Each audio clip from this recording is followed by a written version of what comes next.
नमस्कार दोस्तों, मैं अंकुर उपाध्याय स्वागत करता हूं आप सभी का आपके अपने YouTube channel share market analysis में।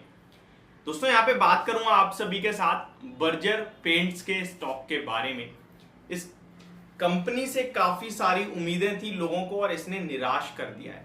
देखिए, फ्राइडे जब एशियन पेंट्स के नंबर्स आए थे तो मैंने आपसे कहा था कि बर्जर पेंट पे नजर रखनी है, ये भी अच्छे नंबर पेश कर सकता है क्योंकि एशियन पेंट, कंसाई नेरोलैक दोनों ने अच्छे नंबर पेश करे हैं। और मंडे यानी कि आज के सेशन में जब रिजल्ट्स आएंगे उससे पहले मैं ओपन मार्केट में एक स्ट्रेटेजी शेयर करूंगा जहां पे हम एक दिन का ट्रेड लेके जाएंगे। मैंने आज दिन में आप लोगों के लिए वीडियो शूट करी थी कि बर्जर पेंट में कोई ट्रेडिंग स्ट्रेटेजी नहीं बनानी है हमें, क्योंकि बनेगी ही नहीं। बनेगी इसलिए नहीं क्योंकि एशियन पेंट 6 महीने में अभी जितना भागा है ना, इतने अच्छे नंबर्स के बाद, उससे ज्यादा बर्जर पेंट ऑलरेडी भाग चुका है। दैट मीन्स अगर नंबर अच्छे आते भी है तो स्टॉक ऑलरेडी भागा है, तो 2-4% और बच सकता है, उसमें हमारे लिए पॉसिबिलिटीज है पैसा बनने की। लेकिन इनकेस कुछ हो जाए तो फिर स्टॉक ऑलरेडी भागा है तो पिटाई पड़ सकती है, स्टॉक के नंबर्स खराब आ गए हैं।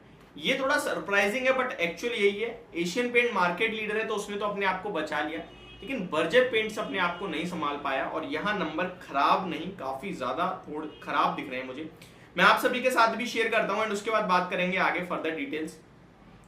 सबसे पहले कंपनी ने डिविडेंड दिया है 3 रुपए 20 पैसे का।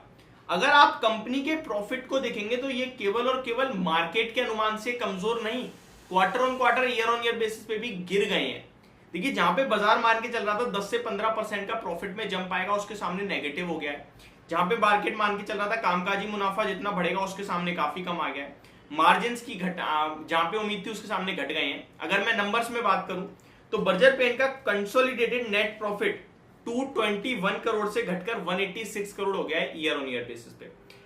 क्वार्टर ऑन क्वार्टर बेसिस पे 201 करोड़ से घटकर 186 करोड़ हो गया है और ये स्टॉक ऑलरेडी भागा हुआ है, तो प्रॉफिट घटा है आपका, स्टॉक का प्राइस ऊपर है तो वो करेक्शन हो जाएगा मुझे लग रहा है। बाजार का अनुमान था 230-35 करोड़ के प्रॉफिट का, जिसके सामने 186 करोड़ का प्रॉफिट। मार्केट 8-9% पॉजिटिव, सॉरी 10 से 13% पॉजिटिव रिजल्ट सोच रहा था और ये नेगेटिव आ गए हैं। तो अब आप समझ जाइए कि कितने खराब हो सकते हैं नंबर्स, बाजार कितना खराब ले सकता है नंबर्स को।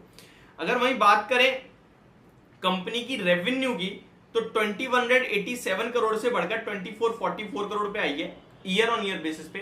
क्वार्टर ऑन क्वार्टर बेसिस पे देखोगे तो 2700 करोड़ के सामने 2444 करोड़ की आई है। तो ईयर ऑन ईयर बेसिस पे रेवेन्यू भी sorry quarter on quarter basis पे रेवेन्यू भी डिप करता हुआ दिखा है आपको। प्रॉफिट तो year on year basis, quarter on quarter दोनों जगह डिप कर रहा है। ये नंबर बहुत ज्यादा डिसअपॉइंटिंग है। ये नंबर्स की वजह से इसका जो टेक्निकल बेसिस पे चार्ट इतना स्ट्रांग था, जो एशियन पेंट ने एक ले बनाई थी कि भाई पेंट सेक्टर अच्छा कर रहा है, वो सब बिगाड़ दिया इस कंपनी ने। ये नंबर्स काफी खराब दिख रहे हैं मुझे। कामकाजी मुनाफा 347 करोड़ से बढ़कर 368 करोड़ का आया है। बाजार का अनुमान 420 करोड़ के समथिंग का था, 420-440 करोड़ के, तो काफी खराब है। मार्जिन 15.87% से घटकर 15.06% पे आ गए। बाजार मान के चल रहा था ऑलमोस्ट सिमिलर लेवल्स पे आएंगे या 16% के समथिंग आएंगे, तो उसके सामने तो काफी कम रह गए हैं। तो ये नंबर अब आप समझ गए हैं कि जैसा बाजार का अनुमान था, मैंने आपके साथ ओपन मार्केट में भी बाजार का अनुमान शेयर करा था कि ऐसे नंबर्स आ सकते हैं, लेकिन उसके सामने काफी ज्यादा वीक नंबर दिख रहे हैं। अब स्टॉक की 3 महीने की बात करूं तो स्टॉक 12-13% ऊपर है, प्रॉफिट डिप कर गया है। अब आप सोचिए स्टॉक कहां आ सकता है। तो देखिए, स्टॉक में चाल शुरू हुई है आपके लिए 576 रुपए से, 576 से। मुझे लगता है ये स्टॉक वहीं कहीं आता हुआ दिख सकता है आपको। अगर किसी के पास ट्रेडिंग व्यू के हिसाब से स्टॉक है तो मुझे लगता है एग्जिट ले लें, प्रॉफिट बुक कर लें और मुझे आप इस स्टॉक से अवॉइड करें, इस स्टॉक को पूरी तरीके से। अगर आप फ्रेश एंट्री लेके आज ही गए हो तो स्टॉक में आपके लिए एक छोटा स्टॉप लॉस दूंगा 615 का। अगर उसके ऊपर रहता है तो आप बने रहना, लेकिन 615 ब्रेक करे तो प्लीज एग्जिट कर देना अपनी पोजीशन। अगर आप लॉन्ग टर्म निवेशक हो तो आपको टेंशन लेने की या घबराने की जरूरत नहीं है। डिप आती भी है अगर कोई बड़ी 570 के समथिंग की, तो वहां आप एवरेज कीजिए अपने स्टॉक को। लॉन्ग टर्म के लिए स्टॉक बहुत ही अच्छा और बहुत ही स्ट्रॉन्ग है, कोई इशू नहीं है। पेंट सेक्टर से हालांकि हमें मार्केट लीडर एशियन पेंट ही ज्यादा पसंद रहा है। फंडामेंटल्स ऑफ इक्विटी मार्केट के कोर्स में भी मैंने एशियन पेंट आपके साथ 2800 पे शेयर करा था, यहाँ पे 3500 तक के टारगेट्स दिए थे इसके प्राइस टू अर्निंग को देखते हुए, यानी पीई को देखते हुए। तो वो एक अपने आप में मुझे लगता है बेस्ट चॉइस रह सकती है। डिप मिले तो वहां ज्यादा मौके अच्छे होंगे, पर बर्जर पेंट जिसके पास है लॉन्ग टर्म के लिए वो बने रहे। बट नंबर्स डेफिनेटली खराब आए हैं हर एक पैमाने पे।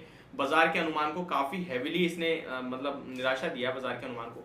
मैं कामकाजी मुनाफा आपको बाजार का अनुमान 440 से 420 करोड़ बता रहा था, उसके सामने 391 करोड़ का अनुमान था।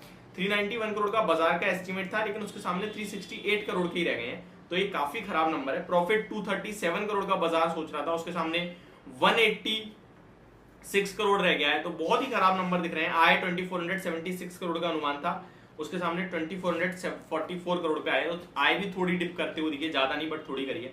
ये नंबर्स पे मुझे लगता है स्टॉक 3 से 4% तक मिनिमम करेक्ट हो सकता है, उसके बाद फर्दर भी इसमें थोड़ा प्रेशर ही रहेगा। यदि मेरी वीडियो बर्जर पेंट्स के रिजल्ट्स के ऊपर, होप आपको वीडियो समझ और पसंद दोनों आई होगी। Thank you so much for watching this video, have a great day guys.